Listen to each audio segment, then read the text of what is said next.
They were really trying to tell me that it would cost me almost $3,000 to get my truck back. Thankfully, I was able to talk them down to $1,500, but it was under two conditions.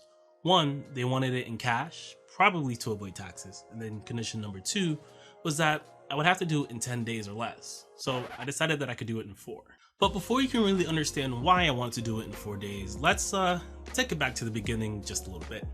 Because I actually never shared with you guys that I have a car for Lyft and then I have a pickup truck for a different business that I think everyone should get into if they aren't making over $100,000 per year right now. The story starts with you smashing the like button because it might help this video find its way to someone else who could be looking for a financial come up to make a lot more money. And I think this is something that everyone can do to make money. So this video needs to get shared, so make sure you like it and share it with your friends. Now onto the real start of the story. Earlier this year, I came across a video by Ryan Pineda, who is another financial YouTuber. This video was about how he used to make $100,000 per year by flipping couches before he started flipping houses. I decided that I wanted to give it a shot, and it ended up with me making a video about it that I'll have linked below. It's super useful, and it even shows you how to flip couches without owning your own pickup truck. So as long as you have a driver's license and about $300 to start up, I use my stimulus check, you could do this too. Since making that video, I wanted to scale out my couch flipping operation, and I did that by getting a pickup truck.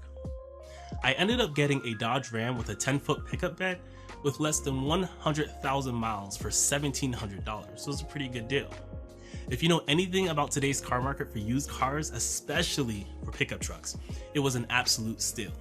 Kelley Blue Book had the car rated for $3,700, which is about $2,000 more than I paid for it, and that's up to today. So that's not when I actually paid for it, so you can see the difference. Though it wasn't without its quirks. The Dodge Ram was rammed, get it, in the side and had a huge dent that didn't affect the frame of the car, but it did lead to some rusting. The interior of the car wasn't that great, but I got this truck to pick up couches and it only cost me $1,700. So I got the truck, did a couple of couch flips, but once the summer came, I started lifting more than I was couch flipping. I was making more money driving with Lyft because it was tourist season, and shoot, man. Some states were still in lockdown, which increased the amount of tourists I was getting in Charleston, and then Lyft kind of just blew up. Unfortunately, I didn't have enough space in my driveway to hold my car, my girlfriend's car, and the 10-foot bed pickup truck, so I ended up parking it at a complex that was 3 minutes away. The last time I saw it was like in May. Being that it was the week of Black Friday and the month before Christmas, I knew that I had a lot of households that would be getting rid of their old couches and would want to sell them or even give them away for free. And I also knew that people would be buying used couches too, so I thought it was a good time to get my truck ready for peak couch flipping season, right?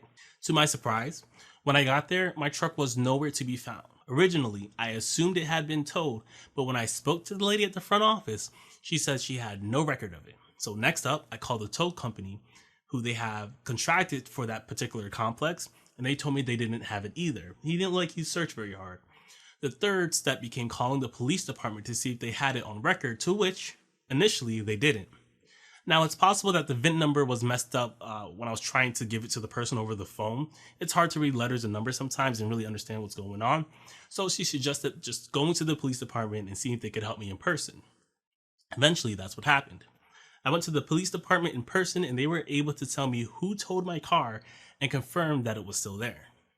To my surprise, it was the same company that I had spoke to before, but I guess people work harder once the police actually get involved. So that Monday, I went to the tow truck company, and knowing they could sometimes be shady people, I decided to do an audio recording of the conversation, but since they were playing music in the background, I decided not to include it in the video out of fear for copyright claims. However, I will have that conversation linked below for those of you who are super interested.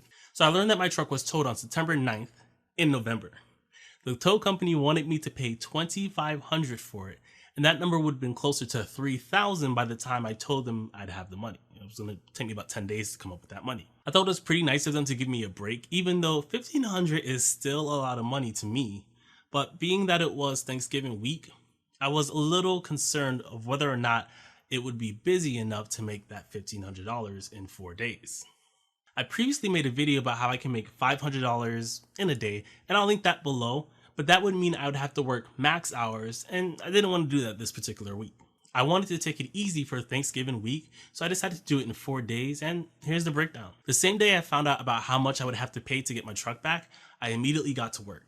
I left the tow truck company and went on to make $425 that day. On Tuesday, I made $358, then took a break the day before Thanksgiving, Thanksgiving Day, and the day after Thanksgiving. On Saturday, I made $392, and then on Sunday, I made $498 for a total of $1,708 for the week. I was able to pull that amount in working 45 hours, which brings my hourly gross to $38 per hour rounded up. That week, I spent $205 on gas, and I didn't even start on a full tank, as I had just drove back from Tennessee from a football game. Spending $205 seems like a pretty good deal to me considering I made 8 times the money in return. As far as taxes go, I drove 1,500 miles and can claim 56 cents in tax write-offs, which means that I will only have to pay tax on $900 of my earnings instead of the whole $1,700, which, if we assume the average tax rate of 13%, comes out to be $108. So, if we subtract the amount of money I spent on gas, and then we take into consideration what I would have to spend on taxes, my true as can be take-home pay is $1,400 for the week. Of course, there's other long-term expenses associated with being a Lyft driver, but it's hard to realize those expenses unless you do it for a month or a year. Speaking of which, my next video will be about me driving every day for 4 weeks, maximum amount of hours that I can stand. So if you want to see that breakdown of how much I can make sure you subscribe, make sure you like this video. And here's the crazy part. Once I made enough money to get the truck back, I decided that it wasn't worth it and that the money would be better spent on either my business or paying off my debt. So I decided to do both. I bought something for about $700 that I'm going to review later on my channel. And it's going to be used to help me start up a podcast channel called Lifted Stories. And for Lifted Stories, what I'm going to do is I'm going to record conversations that I have with passengers and turn it into a video podcast format. So if you don't want to miss out on that, make sure you subscribe to this channel and then subscribe to the Lifted Stories channel that I'll have linked below in the description. I have crazy conversations with these people, and some of them are heartwarming and some of them are just flat out crazy. One example is one time I picked up a dude who was dating a woman who was getting a divorce, and the father of the kid showed up and guns were drawn, police were called, and I had to pick him up, and I was Captain Saberho that day. So if you're going to be interested in that podcast, check it out. There's not going to be anything there, but you know, once a video does drop, you'll be first if you go and check it out now. So until then, peace.